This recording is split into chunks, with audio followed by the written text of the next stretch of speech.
Bonjour mesdames et messieurs, je m'adresse à celles et ceux qui nous suivent sur le streaming. Dernier temps de cette journée, effectivement, autour d'une table ronde qui réunit acteurs économiques et représentants de l'État, ce qui va nous permettre d'échanger, alors d'éclairer monsieur le directeur de l'INSEE, je ne sais pas, mais en tout cas de conforter éventuellement, ou en tout cas de donner, de livrer un témoignage de la manière dont vous avez vécu cette période de 18 mois, dont vous vivez la période actuelle, et la manière dont vous voyez l'avenir, dont vous envisagez la manière dont ça peut se passer dans les semaines et les mois qui viennent, parce que la proposition que je vous fais cet après-midi, à défaut d'être furieusement originale, a au moins le mérite d'être claire. On va s'organiser simplement en évoquant la manière dont ça s'est passé ces derniers mois, en tout cas pour les représentants du monde de l'entreprise, comment vous avez vécu cette période, la situation à date, et puis les perspectives avec en particulier les enjeux qu'a évoqué monsieur le directeur tout à l'heure, autour des recrutements, des questions de matières premières en particulier. Alors, je vais vous présenter les uns après les autres au fur et à mesure que je vous donne la parole. Et je voudrais commencer avec vous, Régis Penso. Vous êtes le président de la Chambre de métiers et de l'artisanat de Côte d'Or. 18 mois depuis mars 2020. Comment les entreprises artisanales ont-elles vécu ces 18 mois ? Merci Patrice. Déjà, c'est très bien de commencer par la première entreprise de France. Peut-être juste pour caler les choses au niveau de l'artisanat en Bourgogne-Franche-Comté, c'est quand même 60 000 artisans, c'est 167 000 actifs et 10 000 apprentis. Voilà, ça pose un peu les bases. C'est 40% des entreprises de Bourgogne-Franche-Comté. Donc toutes ces entreprises ont bien évidemment eu les difficultés par rapport à cette crise. D'abord, il y a eu le choc des confinements qui a vraiment figé et interpellé tous mes collègues. Après, on a eu un premier redémarrage. Après, on a eu des stop and go. Ça a été un petit peu compliqué par rapport à ça. Mais ce qu'on peut dire, c'est qu'il y a eu une vraie aide du gouvernement et de la puissance publique par rapport à nos entreprises. C'était pas la même crise 2008, mais pour l'avoir vécu, là, on a sauvé les PME et ça, c'est pas du tout le cas de ce qui s'est passé en 2008. Vous confirmez ce qui a été dit tout à l'heure, en particulier sur cet aspect extrêmement important de la conservation, de la préservation des compétences, des emplois dans les entreprises. Évidemment, oui. C'est dans l'entreprise artisanale, qui est une entreprise humaine, c'est particulièrement vital. Oui, on a l'habitude de dire dans l'artisanat, apprenti un jour, salarié le lendemain et chef d'entreprise le surlendemain. Ça montre bien la philosophie de l'artisanat d'une manière globale et aussi la volonté du chef d'entreprise. C'est valable pour les 4 grands secteurs d'activité de l'artisanat. On est vraiment sur la volonté de former et de conserver nos salariés. Donc effectivement, ça a été quelque chose de très fort et de très marqué encore. On a tenu le temps qu'il a fallu pour conserver nos salariés dans nos entreprises, nos salariés et les compétences. Rémi Laurent, vous êtes le président de la Chambre de commerce et d'industrie régionale. Même question qu'à Régis Penso. Comment avez-vous le sentiment que les entreprises qui sont du ressort des CCI ont traversé ces 18 mois ? Merci déjà pour l'invitation et je partage totalement la synthèse qui a été faite tout à l'heure. Et donc on va bien entendu venir enrichir cette synthèse en vous disant que ce qui concerne les CCI, les entreprises ont forcément pendant cette période encaissé le coup.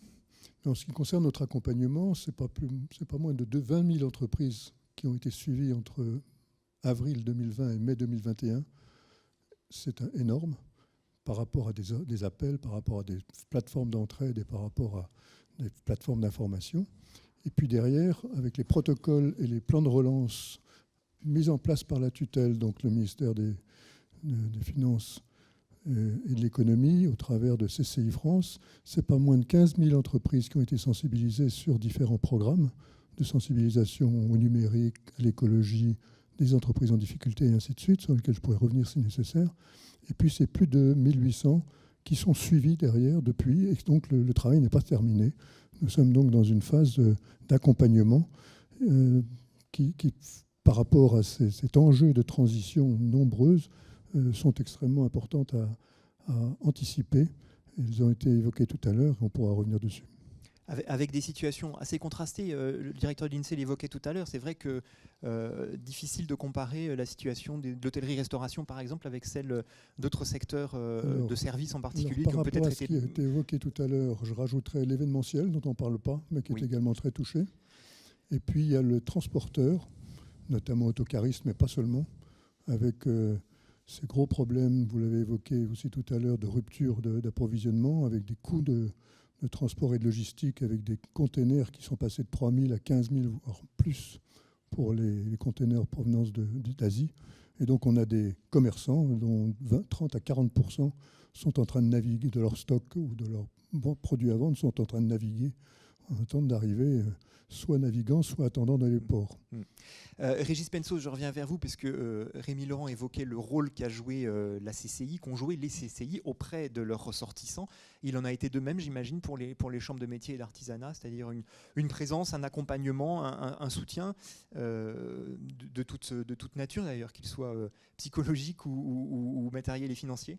Oui, à l'annonce du confinement, on a eu donc 48 heures pour, par exemple en Côte d'Or, pour que les 35 agents de la Chambre de métier de Côte d'Or puissent travailler de chez eux, avec pour certains des connexions sécurisées pour certains logiciels, avec tout ce qu'il fallait pour qu'en fait on puisse répondre aux demandes de nos collègues artisans. Rien que sur la période du premier confinement, c'est 60 000 coups de téléphone qui ont été passés, c'est-à-dire un par artisan pratiquement. On a appelé pratiquement tous les artisans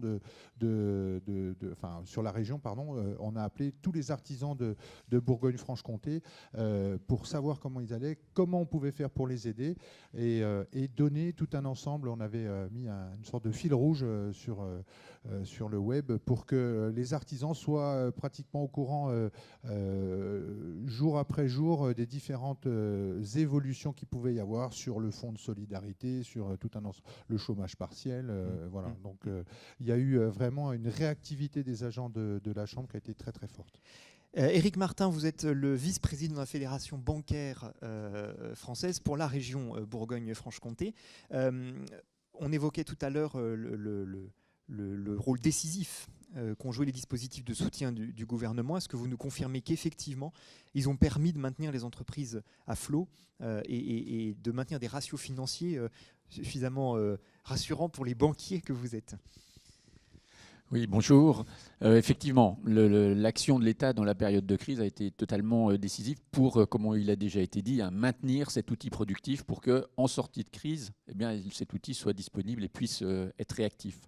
Ce qui était important, c'est en complément de ça, et l'État l'a aussi accompagné, c'est que les banques puissent apporter de la souplesse. Parce que ce qui caractérise une période de crise, c'est l'incertitude. Et donc il fallait apporter une souplesse, et ça a été fait par le biais des prêts garantis par l'État et par les autres dispositifs tels que les POSE, qui ont permis aux entreprises de garder un niveau de trésorerie pour faire face aux aléas. Et on peut peut-être rappeler les chiffres pour la Bourgogne-Franche-Comté, mais c'est 3,7 milliards qui ont été débloqués en termes de prêts garantis par l'État, et c'est 25 500 entreprises qui en ont bénéficié. Et donc ça, c'est tout à fait conséquent. Et surtout, ce qui est important, c'est que quand on regarde, 88% de ces PGE ont été octroyés à des petites ou très petites entreprises.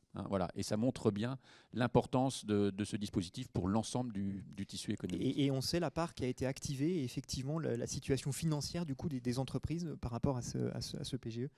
Alors on reviendra effectivement sur l'activation. Mais comme je le dis, ça a surtout été un dispositif pour sécuriser l'avenir. Donc, est-ce que l'entreprise en avait besoin ou pas besoin ? On reviendra peut-être sur ce sujet. Mais c'était donner une garantie et permettre de faire face à un avenir incertain. Vous diriez qu'effectivement, un peu comme les organisations consulaires, les banques ont eu un rôle particulier, peut-être nouveau, inédit, à jouer aux côtés des entreprises pendant cette période. Oui, vous faites bien de le souligner parce que ces 25 000 PGE, ils ont été faits en l'espace de 3 mois, à 90%, entre avril et juin 2020, dans une période de restrictions sanitaires très fortes, avec les mêmes difficultés d'effectifs que toutes les branches professionnelles ont pu ont pu connaître. Et ce sont des prêts qui ont été réalisés donc à taux zéro pour la partie de moratoire et à coût de revient pour la période d'amortissement. Et ça, c'est important parce que ça veut dire que l'ensemble des banques a joué son rôle sociétal au-delà d'une dimension de rentabilité de produits ou d'activité.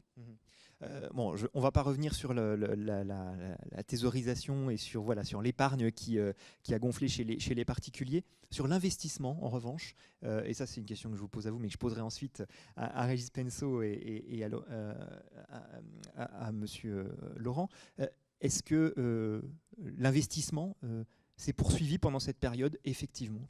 C'est le sentiment que vous avez? L'investissement, non seulement s'est poursuivi, mais on voit qu'aujourd'hui, les projets d'investissement sont tout à fait réels. Et donc, il y a une demande de crédit au-delà des dispositifs de maintien d'activité. Et sur des domaines qui sont les projets d'investissement majeurs tournent autour des projets de robotisation, autour des projets de digitalisation. Et donc ça, c'est particulièrement encourageant pour le renouvellement de l'outil productif. Régis Penso et Rémi Laurent, vous confirmez qu'effectivement, pendant cette période, un mal pour un bien peut-être, en tout cas, les entreprises peut-être rassurées ou sécurisées par le PGE et autres dispositifs, ont parfois pu effectivement investir, mener des projets à terme, y compris pendant cette période difficile. On a parlé de choc psychologique par rapport à cette crise. Alors, il y a bien évidemment le côté négatif de ce choc, mais il y a aussi un côté positif. Beaucoup de chefs d'entreprise se sont posés, ont eu l'obligation de se poser d'ailleurs, et donc on prendre un peu de recul sur l'orientation de leur entreprise, et puis avec les mécanismes qui seront sûrement développés tout à l'heure, France Relance, on a eu l'opportunité, les chefs d'entreprise ont eu l'opportunité d'avoir un levier financier, une aide complémentaire, et puis ça a fait que tout un ensemble de projets qu'on avait dans des cartons, entre guillemets, ils se sont réalisés ou ils vont être réalisés. Oui, je confirme tout à fait. Effectivement, c'est plus 12%, semble-t-il, d'investissement sur cette année 2021. On peut se poser la question sur 2022, mais avec les annonces qui viennent d'être faites par rapport à des filières stratégiques, sans aucun doute, il y aura monnaie disponible. Ce que je peux dire, c'est qu'il y a eu tension sur les trésoreries, notamment du fait du crédit interentreprise. Et donc les PGE ont servi d'une part à ce phénomène de tension sur les trésoreries, et puis ont également servi à des investissements, ce qui n'était pas forcément l'objectif au départ. Et puis il y a ceux qui ont remboursé leur PGE puisqu'ils n'en avaient pas besoin. Et c'est dire qu'il y avait donc de la disponibilité. Et pour les économies de proximité, les fonds de solidarité ont permis, bien entendu, aussi de se sortir d'affaires. Bref, il y a eu des effets d'aubaine, mais pour le plus gros, c'est bien utilisé. Et donc c'est bien un boost que ces différents dispositifs ont apporté au système économique. On en arrive à la situation aujourd'hui, à date, et je me tourne vers Jean Ribeil pour commencer, directeur régional de l'économie, de l'emploi, du travail et des solidarités, on dit la DRETS. Comment est-ce que vous percevez la situation actuelle? Est-ce que, comme l'évoquait le directeur de l'INSEE, au premier abord, on semble être revenu à une situation presque normale?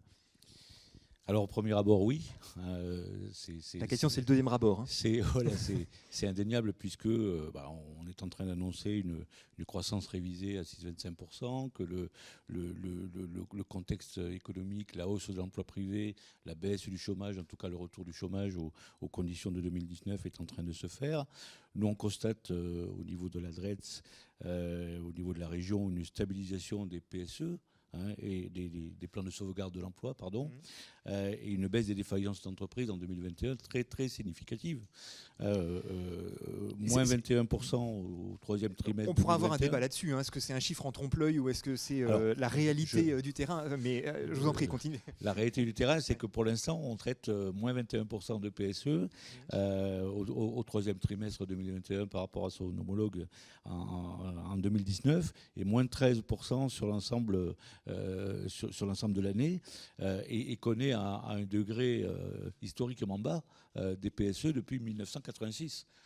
Il faut le savoir. Bon, alors, certes, c'est peut-être une logique de poumon artificiel, si j'ose dire, mais je pense que c'est quand même la réalité du fait que les entreprises ont réussi à garder leurs emplois. L'effet de l'activité partielle, bien sûr, elle a été multipliée par 700 en un mois. Enfin, il faut voir le tsunami que l'on a vécu au mois de mars 2020, puisqu'on a dû embaucher, on a dû changer les logiciels, on a dû à un moment donné faire par batch et non pas à la suite d'une instruction classique que l'on faisait avant. Donc, enfin voilà, on a vraiment changé la donne à ce moment-là, et j'ai envie de dire que l'État a fait deux choses importantes. Il a agi en macroéconomie avec l'activité partielle et en microéconomie avec le fonds de solidarité, les PGE, etc. Donc, bien entendu, aujourd'hui, il y a cette reprise qui est un grand espoir, mais avec quelques difficultés. Les indicateurs sont au vert, ceux que vous nous avez donnés en tout cas. Il y en a qui sont peut-être au orange. Voilà. Alors, tout à l'heure, le directeur de l'INSEE l'a dit, il y a un certain nombre de difficultés. Alors, les difficultés, c'est quoi ? Les difficultés, c'est les matières premières et l'énergie, on l'a dit. C'est la question des recrutements.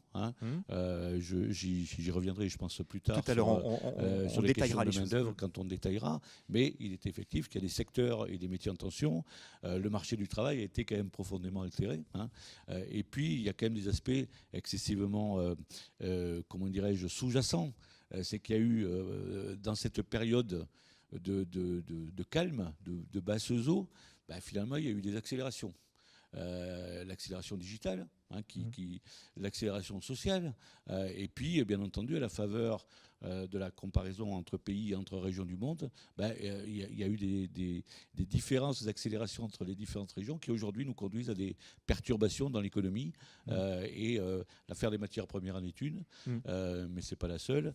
Et on verra que effectivement les entreprises qui sont mondialisées aujourd'hui se battent sur des logiques effectivement de concurrence d'approvisionnement, de stock, de difficultés. Oui, de pénurie et de hausse des prix. À repartir. Oui. Voilà. Bon, ce qu'a fait le gouvernement quand même pendant ce temps-là, c'est de mettre en place les conditions d'une relance. Je crois que pour le coup, même s'il y a des difficultés dans les horizons, on retrouve des entreprises qui ont un peu de trésorerie, qui n'ont pas arrêté d'investir, qui n'ont pas perdu leur compétences. Et bon, bien entendu, dans l'économie régionale, il y a des points difficiles.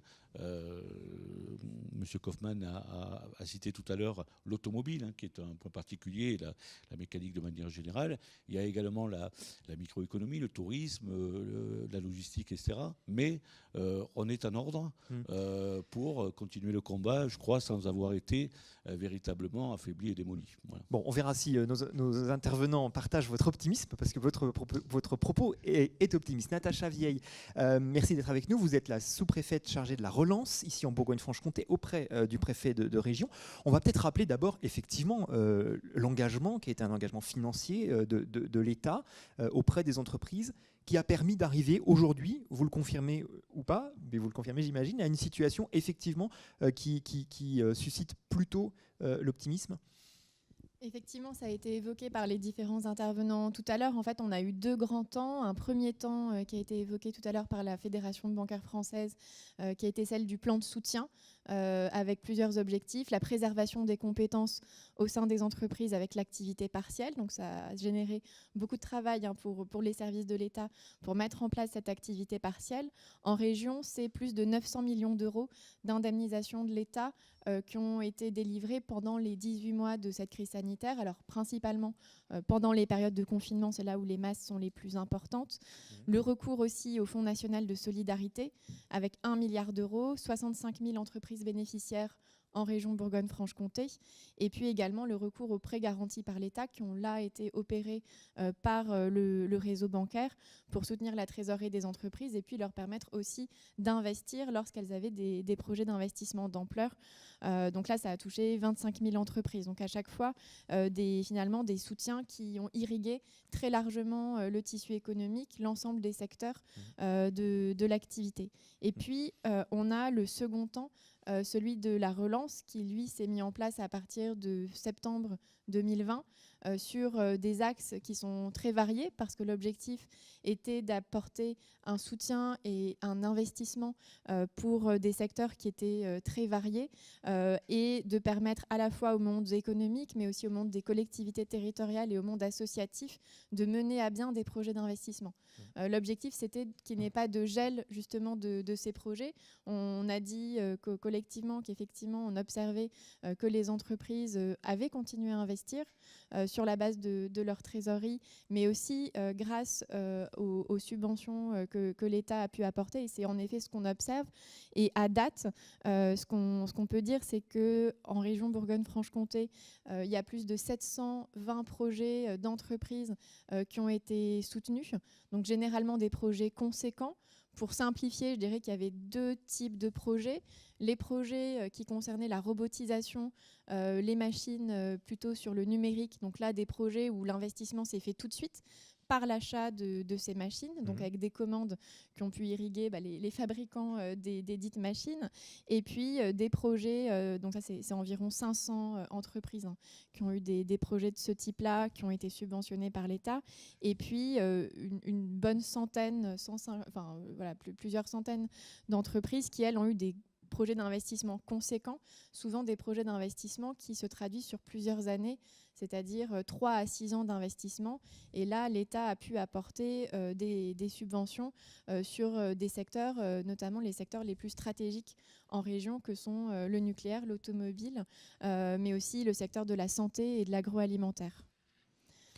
Pour être parfaitement complet, on peut ajouter qu'il y avait dans cet écosystème d'aide également l'appui des collectivités qui ont pu mobiliser des fonds en lien avec l'État parfois.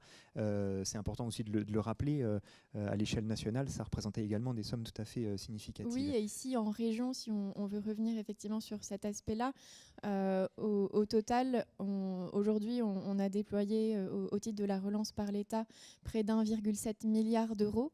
De soutien de l'État à l'économie sur l'ensemble des politiques publiques concernées.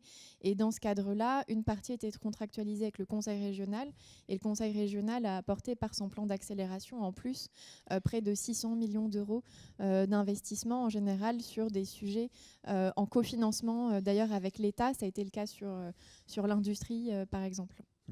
Alors, oui, je vous en prie, Monsieur Ribailly, si vous souhaitez compléter. Oui. Peut-être dire aussi qu'on agit sur l'emploi, c'est-à-dire que par exemple, les aides à l'apprentissage ont fait que le nombre d'apprentis n'a pas chuté.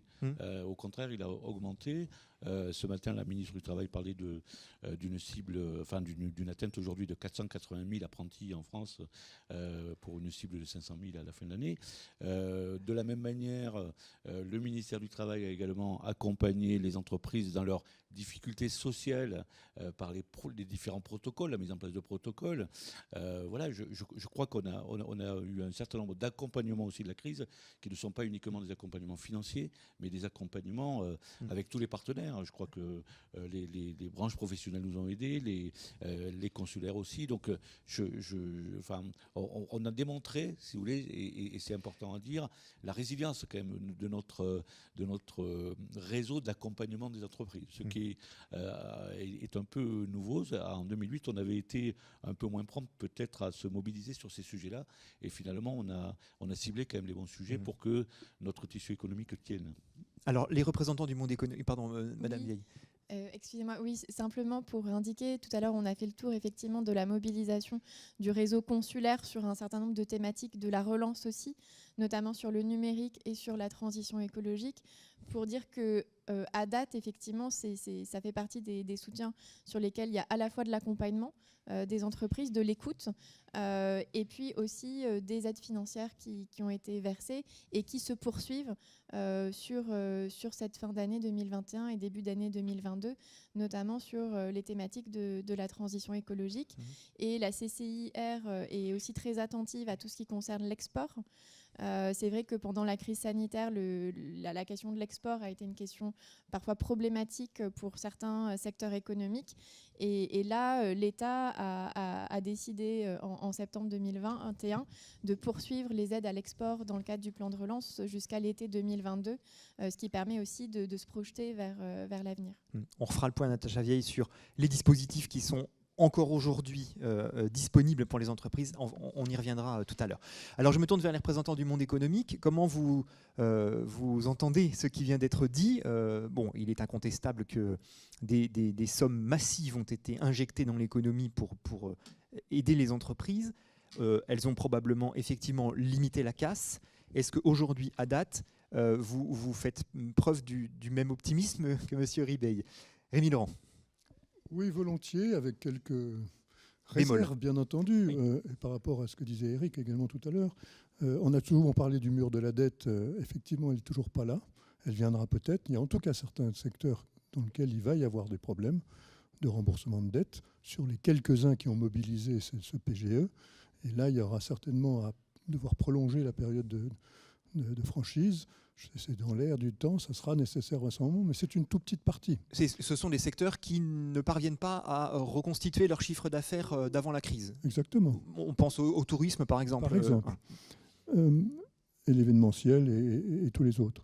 Donc il y a encore des secteurs qui sont fragiles. Et donc il faut aussi savoir au cas par cas adapter les dispositifs. Effectivement, le taux de sinétralité reste bas, quoi qu'il en soit. M. Bavet me disait tout à l'heure, Banque de France, que c'est en médiation un dossier par département par mois, donc ça reste vraiment faible. Très Mais raisonnable. je rebondis quand même. Mais vous tiquiez quand même. Mais je rebondis malgré tout sur la baisse du chiffre des défaillances, parce qu'il y a nombre, notamment chez les indépendants et les commerçants, d'acteurs qui prennent sur leur épargne et qui sont au bout du bout et qui remettent leurs affaires alors qu'ils les ferment proprement. Et donc ces chiffres-là n'apparaissent pas dans les défaillances. Donc il y a un décalage. Voilà, il y a plus qu'un décalage. Il y a perte d'activité pour un certain nombre d'acteurs, d'où la création par ailleurs et des reprises de fonds de commerce. Mais on voit que ce ne sont pas du tout les mêmes, comme ça a été exposé tout à l'heure. Ce ne sont pas les mêmes métiers. Et là, il y a quand même quelque chose à surveiller. Et puis, par rapport aux dispositifs dits pré-participatifs, qui en fait n'ont pas répondu à l'objectif d'apport de fonds propres, puisqu'ils n'ont pas été traités comme des quasi-fonds propres, et ils étaient trop chers par rapport au taux qui prévalent aujourd'hui. Mais il est certain qu'à un moment ou un autre, ils seront nécessaires, ils sont en train d'être adaptés. C'est autre chose, ce sont 11 milliards que les assureurs ont mis sur la table pour venir renforcer les fonds propres et dont les banquiers n'ont pas vu pour l'instant la nécessité, mais ça viendra un jour parce que cette identification du besoin de fonds propres trop faible dans nombre d'entreprises reste et sera donc un problème à résoudre demain. Qui était un problème qui remontait avant la crise, mais que la crise a révélé, voire amplifié. Régis Penso, comment se portent les entreprises artisanales aujourd'hui? Est-ce qu'elles ont pour la plupart retrouvé leur niveau d'activité, voire pour certaines, parce qu'on dit que la crise a changé les comportements ou commencé à faire changer les comportements et qu'on privilégie à nouveau le commerce de proximité, par exemple, ces choses-là. Est-ce que c'est quelque chose que vous ressentez effectivement dans l'artisanat? Oui, pendant les périodes de confinement et même un peu après, il y a eu vraiment un retour en force de l'économie de proximité. On s'est dit, c'est magnifique, on va aller vers un système où les gens vont consommer vraiment local. Et puis au déconfinement, ça a été un peu la déconfiture, puisque mes concitoyens ont repris un peu les us et coutumes d'auparavant. Donc voilà. Après, moi, il y a un indicateur qui est très important, c'est le nombre d'apprentis. Si le nombre d'apprentis est bon, ça veut dire que l'entreprise a une perspective plutôt positive et a décidé de former. En ce moment, c'est vraiment le cas. Il faut juste peut-être faire un tout petit flashback sur ce qu'on a vécu avant 2020. 2019, ça a été une année particulièrement très bonne pour les entreprises artisanales, pratiquement pour tous les secteurs d'activité. Alimentaire, bâtiment, les métiers de service et puis les métiers d'art. 2020 augurait vraiment une bonne année aussi. La dynamique a été cassée par la Covid, bien évidemment, mais dans l'ensemble, les premiers bilans qu'on a d'un certain nombre d'entreprises montrent que clairement, il y a eu bien évidemment une baisse, mais qui n'a pas été catastrophique. Alors je rejoins quand même les propos de mon collègue de la Chambre de commerce, parce que bien évidemment, il y a des secteurs d'activité qui ont été touchés et qui qui auront beaucoup de mal à s'en remettre. Par contre, l'année 2021... Mais ce n'est pas forcément visible parce que la perfusion a été là, peut-être encore là d'ailleurs, mais il peut se produire un phénomène de décalage dans le temps. Alors, le PGE, parce qu'il s'agit de ce dispositif, effectivement, cette perfusion, d'abord, ça ne concerne qu'à peu près 30% des entreprises artisanales. Les entreprises artisanales, qu'est-ce qu'elles ont pris comme outil de financement? Ça a été le chômage partiel pour plus de 60%, et puis le fonds de solidarité. Après, il y a eu un peu de FRT, de fonds régionaux territoriaux, et ça a été intéressant. Vous savez, dans l'artisanat, on n'a pas l'habitude très souvent d'avoir de la subvention, c'est plus de l'avance remboursable. Donc là, clairement, c'était plutôt intéressant. Ceux qui ont eu des financements, on y reviendra aussi, je pense, tout à l'heure, mais effectivement, d'avoir la capacité de financement, même si ce n'était pas l'objet premier du PGE, la capacité de financement de tout un ensemble d'outils, ça a été un déclencheur pour bon nombre d'entreprises. Je ne m'avance pas du tout en disant que la fin de l'année va être bonne pour mes collègues artisans. Dans le bâtiment, par exemple, on est plutôt satisfait de ce qui se passe. La difficulté, ce sont bien évidemment les matières premières et les difficultés qu'on va avoir. Moi, petite entreprise, si vous me permettez de prendre mon exemple, je suis sur un chantier dans le bois. Pardon ? Dans le bois, en l'occurrence. Dans le bois. Je suis sur un chantier pas très loin d'ici, sur le campus universitaire. J'ai 24 portes à poser qui ont 1 mois et demi de retard, qui décalent l'intégralité du chantier. Heureusement qu'il y a eu une médiatisation de ces problèmes et de ces carences de matériaux qui permet à tout à chacun de prendre conscience des difficultés et de ne pas appliquer de pénalité. Mais au niveau des matériaux, c'est quand même quelque chose qui commence à impacter très fortement. Alors, le bois, par exemple, le mètre cube de chêne, en 6 mois de temps, il a été multiplié par 2. Voilà. Par deux. Donc, alors, il y a plein d'autres exemples que je ne maîtrise pas forcément, puisque c'est plus sur le bois. Mais c'est vrai, ça commence à être vraiment très, très problématique pour mes collègues artisans. On va revenir dans quelques instants point par point sur les points qui rendent problématiques éventuellement les perspectives pour demain. Mais je voudrais qu'on finisse le tour de table sur la situation à date avec vous, Éric Martin, Fédération bancaire française. Les trésoreries d'entreprises aujourd'hui, elles sont dans quel état? Elles sont saines? Oui, je crois qu'effectivement, sain est le bon terme à utiliser. Et ce qui est intéressant, c'est que les chefs d'entreprise ont cette conviction et cette perception-là. Le BPI a fait une enquête récemment et qui cite que 22% des chefs d'entreprise qualifient leur trésorerie de difficile. Alors 22%, on peut se dire que c'est beaucoup, mais en même temps, c'est le plus bas niveau qui ait jamais été observé depuis le démarrage de l'enquête en 2017. Donc ils ont cette perception-là et ils disent aussi que dans 60% des cas, ils n'ont pas ou peu utilisé le PGE qu'ils ont souscrit. Donc ça, c'est leur perception. Nous, ce qu'on voit au niveau effectivement de l'endettement des entreprises, c'est que bien évidemment, alors là, ce sont des chiffres nationaux, mais l'endettement des entreprises a augmenté de 200 milliards sur la période, sur 1 an et demi. Donc ça c'est un fait. Mais de l'autre côté, la trésorerie des entreprises a elle aussi augmenté. Finalement, donc la trésorerie nette n'a augmenté que de 20 milliards. Et pour permettre de relativiser, la dette globale des entreprises auprès des banques et empruntée sur les marchés, c'est 2000 milliards. Donc vous voyez, 20 milliards d'accroissement par rapport à un total d'endettement qui est très considérable. Oui, merci de remettre en perspective, effectivement. Du coup, vous ne parleriez peut-être pas de mur de la dette. Ou alors, en tout cas, vous n'êtes pas extrêmement inquiet. Justement. Ou c'est un muret de la dette. Rémi Laurent m'a inquiété, mais je vais revenir. Parce qu'il a à la fois, je vais dire, tort et raison, si je peux me permettre. Tort dans le sens où on a regardé les remboursements, ils vont se faire de façon très, très progressive, puisque c'est étalé sur 5 ans. Et d'un point de vue macroéconomique, le remboursement moyen par entreprise, il est de 1 800 € par mois. Donc, c'est tout à fait soutenable. Maintenant, là où il a raison, c'est qu'effectivement, toutes les entreprises ne sont pas dans la même situation et on va avoir des variations. Et donc, effectivement, c'est dans le traitement individuel, dans l'appréciation individuelle des situations que la situation doit être appréciée. Du coup, dans ce contexte, l'accès au crédit reste facile, aisé pour les entreprises qui veulent continuer d'investir.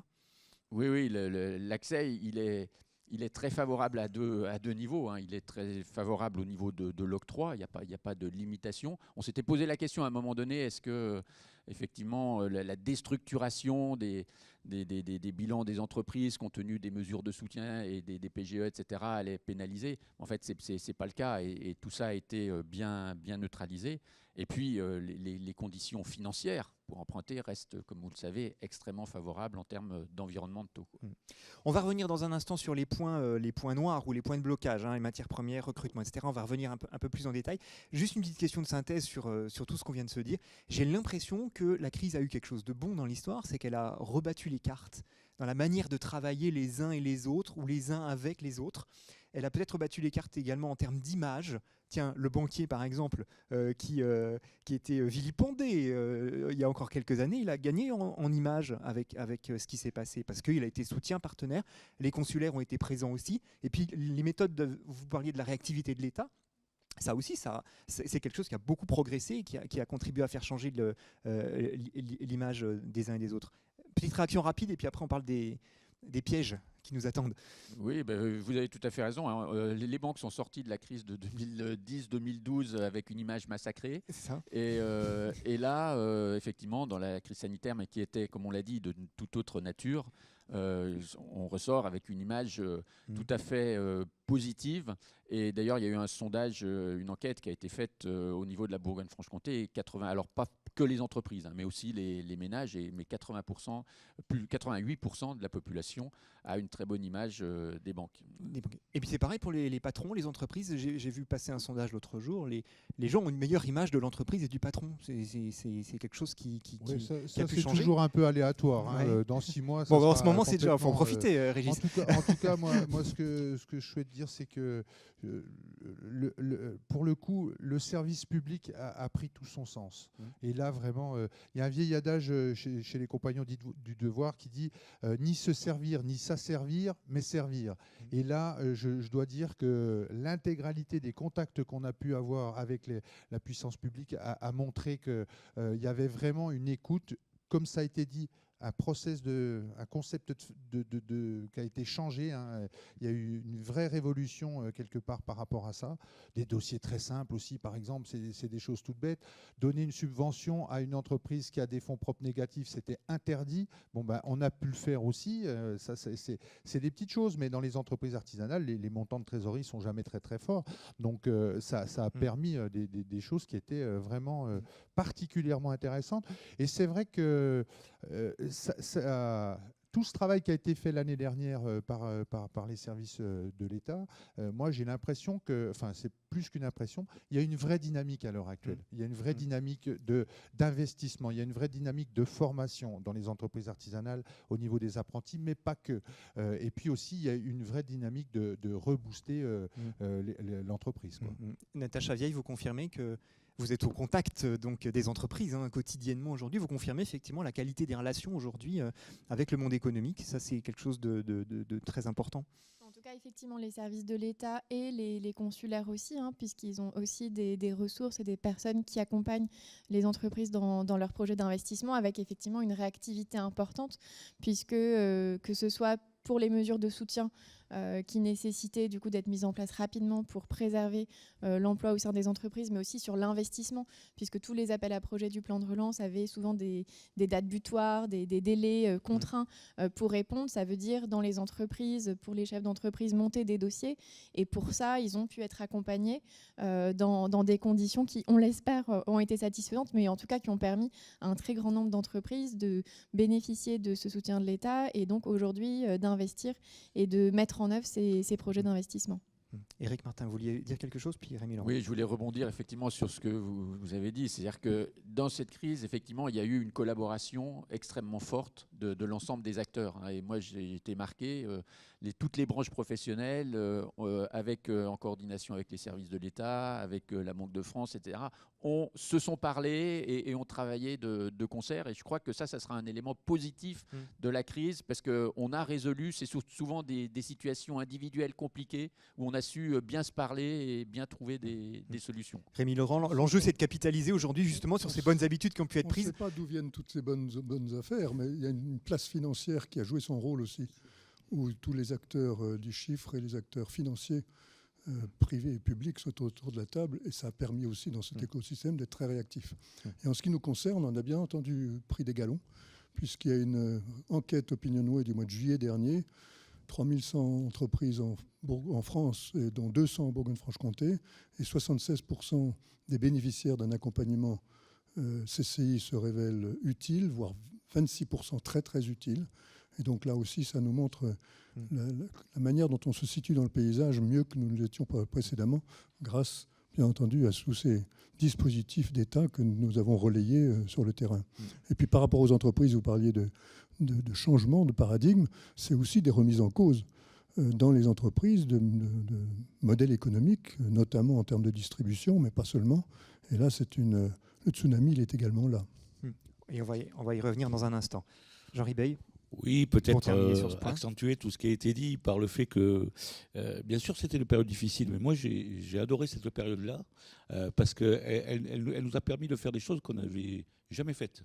Allouer des prêts en quelques jours, instruire des dossiers importants de relance, on en parlera tout à l'heure, avec des montants importants, avec des dossiers qui ont été vus par BPI France, etc., dans un record de une semaine ou 2 semaines, on ne l'avait jamais fait. Et alors, comme je suis très optimiste, vous l'avez noté, moi j'insiste à résister au retour à la formalisation par trop de l'administration administrante. C'est ça, il faut capitaliser sur ce qui a été fait. Parce que franchement, on a pu faire des choses, on nous a fait confiance sur le terrain, parce que de toute façon, il n'y avait personne d'autre. Je parle de l'ensemble des partenaires, je ne parle pas uniquement de l'État. Et pour le coup, cette décentralisation un peu forcée nous a obligés à nous prendre en main, et on l'a fait de manière, à mon avis, collectivement exemplaire. Alors les obstacles qui s'annoncent pour les mois, peut-être les années à venir, on a commencé à les énumérer. Le premier d'entre eux probablement, la question de la pénurie et par incidence du coût des matières premières. On ne va pas revenir sur le constat, je crois qu'il est clair. La question c'est qu'est-ce qu'on peut faire quand on est une petite entreprise artisanale, quand on est une entreprise industrielle ou commerciale ou du bâtiment. Comment peut-on gérer cette situation-là? Quels sont les risques liés à cette situation? Régis Penso.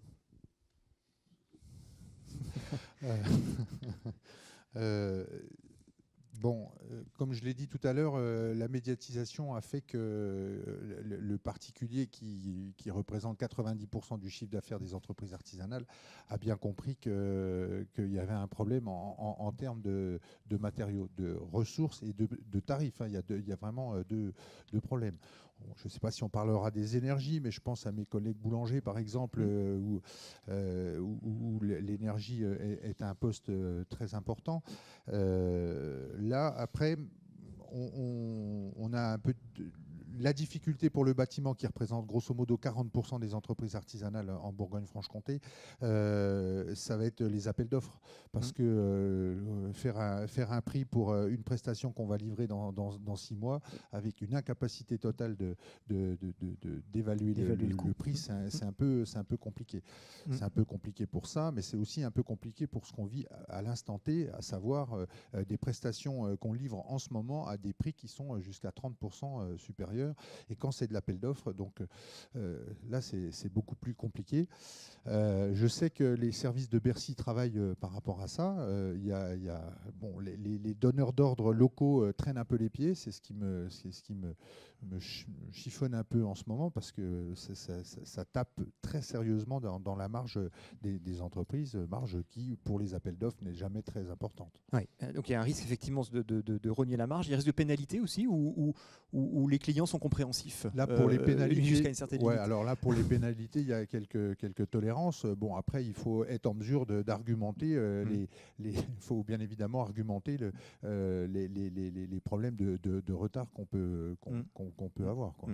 Rémi Laurent, comment vous voyez les choses ? On courbe l'échine le temps que l'économie mondiale retrouve un rythme de production et de logistique un peu plus normal. Mais comment on gère ça ? Non, on courbe pas l'échine, on se prépare, on anticipe la suite. Il y a un énorme chantier de mutation, il y a un énorme chantier de transition. Le plan de relance qui vient d'être annoncé, les 30 et 50 sont là pour le rappeler. Je ferai simplement un point de vigilance par rapport à ces objectifs ambitieux qui sont fixés par rapport à ces transitions, notamment énergétiques et écologiques, parce qu'il n'y a pas de solutions techniques partout. Et il ne faudrait pas oublier ceux qui n'ont pas la solution, soit technique, soit pas amortissable.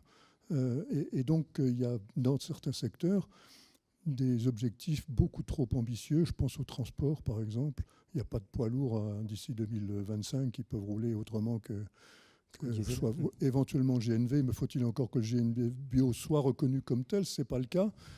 Maintenant, c'est 1 an pour commander un camion. Attention aux transitions accélérées, c'est ça que vous dites. Beaucoup trop accélérées dans certains cas. Et ça, c'est un vrai point de vigilance. Et ce n'est pas que dans ce domaine, bien entendu. Éric Martin, est-ce qu'il y a un risque sur les trésoreries lié justement au renchérissement des matières premières, au risque éventuel de pénalité ? Est-ce que les banques sont aujourd'hui... sinon inquiète, du moins vigilante sur ces points-là. Non, effectivement, il peut y avoir des tensions fortes et qui sont liées, alors soit à des situations qui étaient difficiles déjà avant la crise et qu'on retrouve, mais le rythme de la reprise et ce stop and go, avec un arrêt des livraisons, des reprises, des ruptures de stock, ça peut nécessiter des besoins de trésorerie parce qu'on anticipe des commandes pour être sûr d'en avoir suffisamment. On parlait de délais de paiement qui s'allongent dans certaines filières. Et donc tout ça, ça peut être effectivement des facteurs de fragilisation d'entreprise. Et donc là, ce qui est essentiel, et c'est un peu au cas par cas, c'est d'avoir un dialogue et une transparence et une proximité entre le chef d'entreprise et ses partenaires bancaires. Sur les questions de recrutement, de main-d'œuvre, de pénurie de main-d'œuvre dans certains secteurs d'activité, concrètement, ça appuie, je dirais, les difficultés qu'on peut rencontrer dans l'artisanat, par exemple, sur des marchés, sur des chantiers où on manque déjà de matières premières, où elle arrive en retard. Et en plus, c'est la double peine. Oui, alors déjà, les entreprises ont pu conserver leurs compagnons, donc c'est plutôt pas mal. Sauf dans l'hôtellerie-restauration, apparemment, où c'est peut-être un peu plus délicat. Je laisserai parler mon collègue de la Chambre de commerce sur ce sujet-là. Non, concernant on était, nous, Chambre de métier, la semaine dernière, au village des recruteurs, où on avait réussi à collecter, grosso modo, pour les 10 000 entreprises artisanales de Côte-d'Or, on avait plus de 350 offres d'emploi. Donc ça montre bien qu'il y a dans tous les secteurs d'activité et aussi sur tout le territoire côte-d'orien. Parce qu'on parle de Dijon, enfin Dijon-Beaune, c'est 80% de l'économie, on est bien d'accord, mais il se fait aussi de l'économie dans le reste du département. Et là, c'est vrai qu'il y a une vraie difficurité. Et à ce village, vous avez rencontré de la demande pour reprendre cet exemple-là. Il y a eu des contacts clairement, il y a eu des contacts de prix sur à peu près je crois que c'est 75 offres qui ont pu être où ça a switché, donc c'est quand même pas mal. Après, il y a toujours des difficultés sur le Nord Côte d'Or, par exemple, où mes collègues de Montbard, Châtillon ont quand même un peu de difficultés pour recruter. Oui, c'est important de rappeler effectivement qu'il y a des situations territoriales, des écarts entre les territoires et entre les secteurs d'activité. Donc j'évoquais tout à l'heure l'hôtellerie-restauration, Rémi Laurent, on est vraiment dans des situations problématiques. Très problématiques, avec des salariés qui ne sont pas revenus, qui ont préféré peut-être le confort, ou en tout cas qui ont découvert que ça pouvait fonctionner autrement, qui ne souhaitent plus les dimanches, qui ne souhaitent plus les nuits. Bref, il y a une évolution dans l'attente des salariés par rapport à leur job. Et là, ça rend les choses plus difficiles. Mais c'est également le cas dont je parlais des transporteurs. Ils n'arrivent pas à recruter non plus. Les transporteurs, les chauffeurs sont partis et ne reviennent pas. Donc ils ont dû trouver autre chose ou vont trouver autre chose. D'où les initiatives individuelles auxquelles on a fait allusion tout à l'heure. Bref, il y a une remise en cause importante. Et malgré tous les efforts de formation qui ont été faits par toutes sortes de dispositifs ces dernières années, État, région, collectivités, on voit qu'il y en a encore une couche supplémentaire annoncée par Jean Castex récemment. C'est la formation. Donc formation. Faut-il encore qu'il y ait de l'envie ? Faut-il encore puisqu'il y a des offres d'emploi disponibles, faut-il encore qu'en face, on puisse avoir des candidats qui, si nécessaire, peuvent se faire former, bien entendu, mais il reste encore un bon bout de chemin à faire pour, je rappelle, non pas seulement aller à l'export et faire de la croissance, mais déjà simplement répondre aux cahiers des charges locaux. Quels sont les points qui, à part ces deux-là que nous venons d'évoquer, Jean Ribeil, qui vous préoccupent sur la situation des entreprises ou les perspectives pour les prochains mois ? Alors, sans revenir sur ce que l'on a dit, quelques points de complément sur la question des matières premières. On voit qu'on est confronté à une demande mondiale liée, notamment pour les semi-conducteurs, à également l'élargissement du marché. Et donc tout le monde a besoin des mêmes choses en même temps. Bon, donc ça veut dire une préoccupation collective de la souveraineté de notre pays sur un certain nombre de productions quand même. Et ça, c'est important à en prendre conscience. Moi, j'étais en Touraine dans les années 90 quand on a fermé Thomson, qui était le dernier fabricant de semi-conducteurs en France. On avait prévenu à l'époque, mais le marché mondial a fait en sorte que la France a perdu du terrain sur ces sujets-là. Bon, pour les entreprises qui sont confrontées aussi à ça, il y a les questions d'organisation. On garde encore de l'activité partielle, si vous voulez, pour permettre la flexibilité des organisations, sans cacher les choses. Certains constructeurs automobiles doivent mettre les pieds au mur aujourd'hui pour que les organisations soient plastiques pour correspondre à ces difficultés. Et donc c'est important de dire qu'on a aussi des solutions quotidiennes sur la question des organisations avec le soutien de l'État. Bon.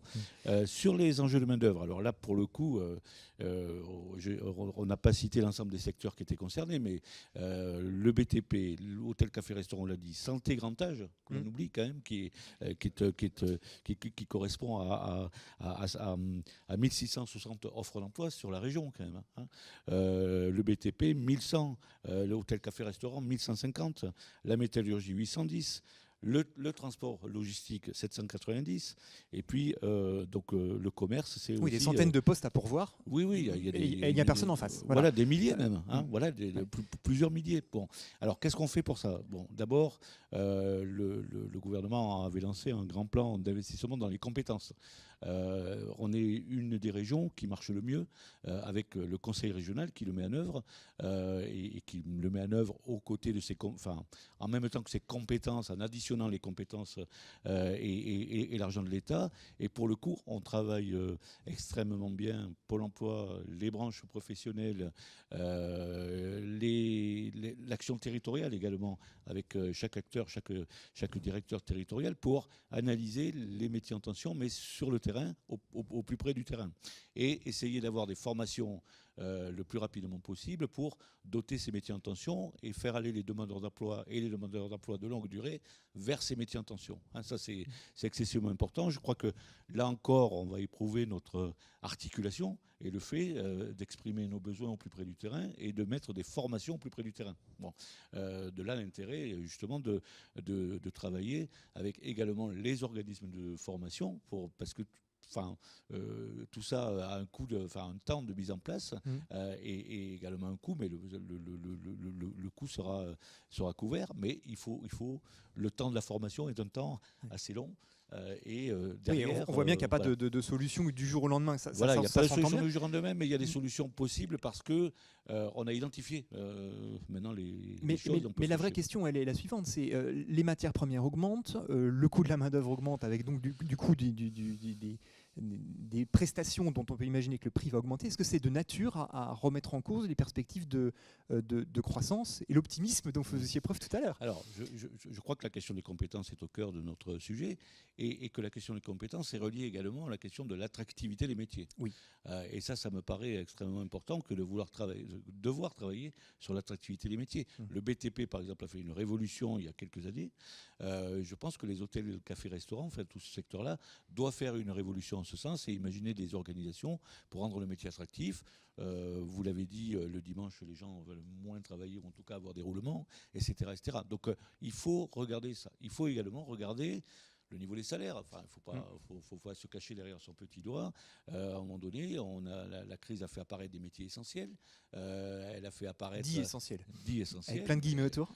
Essentiels parce qu'ils l'ont été à un moment donné, on en avait besoin. Et puis donc, il y a un dialogue social qui doit s'établir dans le pays sur ces sujets-là. Voilà. Et moi, j'ai une inquiétude, et là, pour le coup, je serais moins optimiste que sur l'économie, même si j'aurais dû dire que les PSE, on s'attendait quand même à un rebond en 2022. Hein. Mais si vous voulez, c'est que ce dialogue social, il doit être efficace et il doit être pragmatique. Les postures en dialogue social aujourd'hui, on les constate, et là c'est le directeur du travail qui vous parle, au plan national. Je crois qu'au plan des entreprises, on a la possibilité aujourd'hui de faire en sorte que ce dialogue social soit développé et efficace. Natacha Vieille, quels sont aujourd'hui les dispositifs en vigueur, disponibles, avec des fonds disponibles pour aider les entreprises confrontées à ces difficultés-là ou à d'autres, ou souhaitant mener à bien des projets? Aujourd'hui, où on en est? Effectivement, en fait, il y a deux sujets différents qui sont bien différents. Il y a le sujet des difficultés que rencontrent certaines entreprises du fait de l'augmentation des prix des matières premières, des difficultés d'approvisionnement. Donc ça, c'est un premier sujet. Et puis ensuite, il y a un deuxième sujet qui est celui des investissements des entreprises et puis du coup des financements dans le cadre du plan de relance et demain dans le cadre du plan d'investissement d'avenir et du plan d'investissement annoncé par le président de la République aussi, France 2030, qui a été annoncé ce lundi. Sur les investissements des entreprises à accompagner. Donc c'est bien deux sujets différents. Sur le premier sujet, qui est le sujet des difficultés rencontrées par les entreprises, effectivement au niveau des services de l'État, on est très vigilant aux marchés qui sont actuellement lancés dans le cadre du plan de relance et qui peuvent concerner les entreprises du secteur du bâtiment et aussi les entreprises du secteur des travaux publics qui vont mettre en œuvre ces travaux et qui aujourd'hui peuvent avoir du mal à établir des devis parce qu'ils sont incertains sur les prix et puis ensuite à mettre en œuvre effectivement les chantiers avec les retards qu'ils connaissent. Donc dans ce cadre-là, effectivement, Bercy travaille sur la question. Il y a déjà des assouplissements qui ont été menés sur la question des suspensions des pénalités de retard et puis également sur l'aménagement des délais dans la mise en œuvre des marchés. Après, ils vont se poser la question des marchés futurs, c'est-à-dire comment on établit aujourd'hui les marchés publics pour prévoir des conditions qui soient adaptées à l'environnement économique que rencontrent aujourd'hui ces entreprises. Et puis le point de vigilance également qui a été soulevé par M. Penso, qui est celui d'embarquer l'ensemble des maîtres d'ouvrage publics. Et là, le préfet de région, dans ce cadre-là, a souhaité sensibiliser particulièrement les collectivités territoriales pour la mise en œuvre des chantiers qui les concernent. Donc on va poursuivre ce travail dans les semaines et les mois à venir, justement pour pouvoir aussi très régulièrement faire le point avec ces professions-là et adapter le dispositif en cours de route. Donc ça, c'était le premier sujet. Et le deuxième, donc, le deuxième la relance. sujet, qui est celui de l'investissement des entreprises, où là, effectivement, on a encore des modalités d'aide de l'État pour les investissements des entreprises. Donc on l'a dit sur l'export. C'est également le cas sur des sujets assez ciblés qui sont accompagnés notamment par l'ADEME sur des dispositifs pour réduire l'empreinte environnementale des entreprises, que ce soit par exemple les entreprises du secteur du tourisme.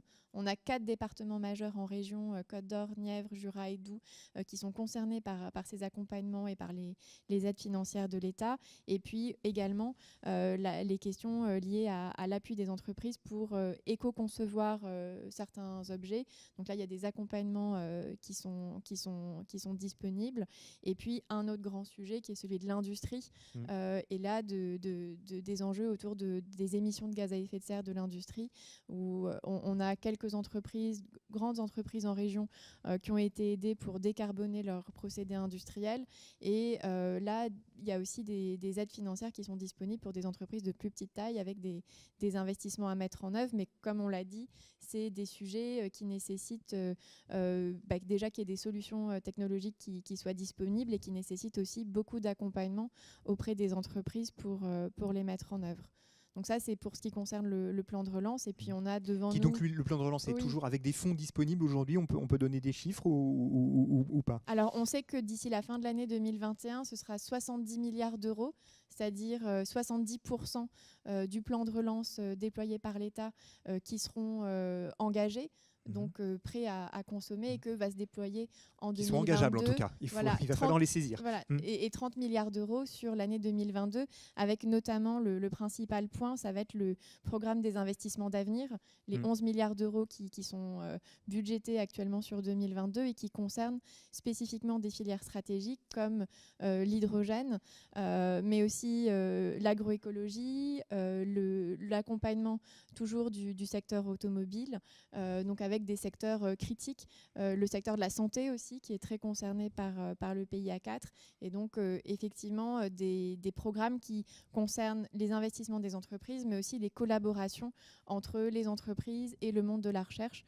Donc ça, c'est vraiment le programme qui est devant nous et sur lequel on va mettre notre énergie au niveau des services de l'État et en lien très, très fin avec les territoires. Oui, avec en Bourgogne-Franche-Comté en particulier des filières qui sont effectivement très présentes, automobile, nucléaire, hydrogène, évidemment très présentes. Merci Natacha pour ce propos, parce qu'il ouvre du coup sur la dernière question que je vais vous poser à tous, puisque notre temps de parole arrive à son terme, qui est, si on ouvre un petit peu la perspective, qui est de se dire que la crise, elle a accéléré ou révélé un certain nombre de choses, et qu'aujourd'hui les entreprises sont dans une situation de devoir résorber ou gérer l'immédiat. Et ce qui n'a pas changé, c'est que de très grandes transitions, des mouvements très profonds et très forts sont à l'œuvre. On parle de transition écologique, on parle de transition numérique. Alors, est-ce que les entreprises sont aujourd'hui en capacité de mener tout ça de front? Comment est-ce que vous ressentez les choses? Est-ce que c'est un risque pour elles, ou au contraire une opportunité finalement de se trouver presque à ce carrefour, je dirais, de l'histoire économique de notre pays, avec ce changement de modèle qui arrive et la crise qui s'est greffée par-dessus, et ce qui peut compliquer éventuellement un peu les choses. Comment est-ce que vous voyez les perspectives sur les prochaines années, avec d'une part la crise qu'il faut digérer, et d'autre part ces grandes transitions qui sont plus que jamais urgentes à mener? On commence par... Tiens, Rémi Laurent, vous avez le micro. Oui, il y a bien entendu risque et opportunité, c'est évident. J'ai fait tout à l'heure allusion au risque, là où il n'y avait pas de solution technique par rapport à ces transitions, notamment énergétiques. J'ai dit ce que j'avais à dire tout à l'heure sur le sujet. Mais si vous me permettez, si le temps est court, je voudrais revenir sur le volet international, qui est aussi un élément indéniable de croissance potentielle, même si géopolitiquement les choses bougent, même si la circulation n'est pas redevenue normale. Et si les entreprises ont pu être échaudées, celles qui travaillaient lourdement à l'international. Elles ont pu être échaudées, mais sans plus. Ceci dit, ce que je voudrais dire, c'est que le niveau d'exportation est pratiquement revenu à son niveau d'avant la crise pour la Bourgogne-Franche-Comté, y compris avec le Brexit, ce qui est important. Et par rapport à ça, on a un certain nombre de dispositifs auxquels a fait allusion Mme la sous-préfète à la relance, avec des chèques relance, par rapport à des études de marché. On a mis en place des webinaires. On a tout de même réussi à faire des missions au travers de ces webinaires, que ce soit en pays limitrophes, Allemagne, Autriche, Suisse, Espagne, Portugal, USA, Canada, y compris les pays scandinaves. Et ces dispositifs sont prolongés jusqu'à fin juin prochain. Donc ça, c'est une chose très importante. Et par rapport aux jeunes dont on parlait tout à l'heure, il y a le système VIE. Nous n'en avons que 19 en Bourgogne-Franche-Comté, parce que tant que les voyages n'ont pas redémarré, les entreprises sont frileuses pour embaucher ces VIE. Sachez qu'il y a une base de données de 100 000 jeunes. Il y a donc de la place pour les entreprises pour les accueillir. C'est donc, je crois qu'on est descendu au plan national de 10 000 à 7 000. Et ça, c'est un formidable vecteur pour la jeunesse d'expérience, de partir à l'étranger et de voir ce que l'exportation veut bien dire. Mais ça, c'est en tout cas quelque chose qui prend du temps. Ça ne se fait pas sur le coin d'une table. Et là, tous les accompagnements que l'on peut faire dans ce domaine-là sont certainement bien ressentis par les entreprises, puisqu'à nouveau, dans l'enquête OpinionWay auquel je faisais allusion tout à l'heure, en Bourgogne-Franche-Comté, c'est 32% des entreprises qui font allusion aux accompagnements export, alors que sur le plan national, ce n'est que 10%. Merci, Rémi Laurent. Régis Penso. Oui, moi ce que je retiens un peu de cette crise, les consulaires ont toujours été, enfin depuis 25 ans, sont sur la sellette, gardera pas les consulaires, est-ce qu'il y en a besoin ou pas. Cette crise a montré que ce réseau de proximité, il était essentiel lui aussi par rapport à la vie de l'entreprise. Avant, une chambre de métier, on y allait pour s'inscrire et on y allait une deuxième fois pour se radier. Sauf qu'en 15 ans de temps, la morphologie des entreprises a changé et les services aux entreprises des réseaux consulaires, je vais parler en nos deux noms, ont été particulièrement étoffés. Alors on parle de transition écologique, de transition numérique, robotique. Qui mieux que les consulaires vont pouvoir accompagner, former, informer les entreprises artisanales de ces sujets-là. On parle aussi de la structuration des entreprises. Les entreprises artisanales, elles ont augmenté en Bourgogne-Franche-Comté, c'est plus 25% en 5 ans. Donc ça montre bien l'envie de devenir artisan pour un certain nombre de mes collègues. Mais il faut les structurer, ces entreprises-là. J'ai envie de dire, on en a parlé tout à l'heure, ça a été évoqué, le chiffre des auto-entrepreneurs. Quelque part, les chambres consulaires, c'est pas notre tasse de thé, les auto-entrepreneurs. Nous, c'est l'artisanat, c'est le geste professionnel, il est non négociable. Donc nous, on va là-dessus. Et quelque part, ces entreprises, il faut qu'on les structure. Hein. Elles ont de plus en plus de salariés, hein, les entreprises artisanales. Juste un exemple, la boulangerie, par exemple, il y a 15 ans, il y avait 1,5 salariés dans les entreprises de boulangerie. Maintenant, on est à plus de 5 salariés dans ces entreprises-là. De toute façon, il n'y a qu'à voir aussi le nombre de pains qu'il peut y avoir dans une boulangerie. Enfin, il y a eu des efforts de fait sur le côté commercial. L'artisanat fait des efforts sur le numérique. Hein. Il en fait tous les jours. Hein. Plus de 95% des entreprises artisanales ont une connexion Internet et 90% ont un site Internet. Ça montre bien l'envie de se moderniser. Maintenant, encore une fois, pour aider ces entreprises-là, il faut deux choses. Il faut un réseau qui soit capable d'accompagner tous ces grands secteurs. Je pense que le réseau des consulaires est typiquement celui qu'il faut. Et puis, il faut aussi que, et on l'a vu ces derniers temps, que l'État pense aussi dans la structuration des offres, des outils et des différentes subventions ou outils de financement qui sont mis à son service, qu'on pense à l'artisanat. Pourquoi ? Je vais juste prendre un exemple. L'ADEME. Il y a une aide qui est faite pour changer les néons dans les entreprises, changer les néons et passer en LED. D'accord ? Sauf que c'est le minimum d'achat, c'est 6 000 €. Bon, bah, ça ne colle pas avec les entreprises artisanales. C'est beaucoup trop haut. Donc, quelque part, il faudrait aussi avoir une politique un petit peu fine sur des aides qui pourraient aider vraiment concrètement le tissu des petites entreprises, voilà, qu'elles soient artisanales ou pas d'ailleurs, mais en tout cas, notamment artisans, artisanales. commerçants, c'est la même chose. Hein, tout à fait. Voilà. Éric Martin. Oui, mais moi je dirais que toutes ces transitions, hein, transition sociétale, transition technologique par le numérique, transition environnementale, c'est une énorme opportunité pour l'ensemble des entreprises. Les montants qui sont investis en termes de soutien, que ce soit par l'État, que ce soit par les régions, sont colossaux. Et donc, pour moi, la question, c'est vraiment l'enjeu. On a dit qu'on avait bien travaillé l'ensemble des acteurs pendant la crise. Sachons bien travailler dans la phase de relance, parce que l'ensemble de ces dispositifs, ils ne sont pas toujours très simples, ils ne sont pas toujours connus. Et l'effet de levier entre les acteurs publics, les acteurs privés, les banques, il ne pourra jouer à plein que si on a cette bonne circulation et cette bonne coopération. Et Rémi Laurent citait la place financière en Bourgogne-Franche-Comté. Je crois que c'est un dispositif qui existe, il y en a d'autres. Mais voilà, travaillons ensemble et ça sera une réussite.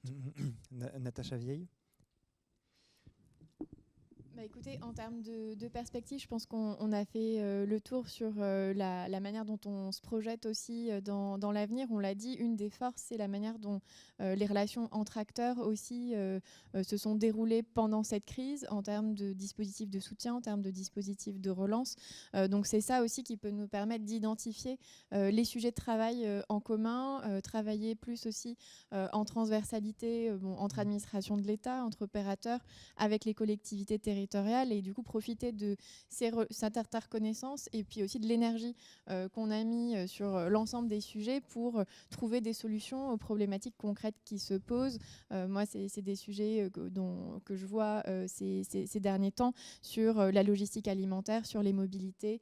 Et là, en face, on a pu identifier pendant le temps de la relance aussi des acteurs qui, si on les met en lien, peuvent apporter des réponses. Des solutions. Voilà, des solutions. Et Jean Ribeil, pour terminer, sur ces mutations. Pour moi, la crise a montré plusieurs choses. D'abord, ça a été une crise très, très, très malheureuse au niveau sanitaire. Et là, pour le coup, je crois qu'on a tous bien pris conscience de ce que la santé était importante pour nos sociétés. Mais elle a éprouvé le rapport au travail, je crois, quand même. Donc, les questions de télétravail, les questions de jeunes, les questions de transfert, effectivement, d'un secteur vers l'autre, la stabilité, etc.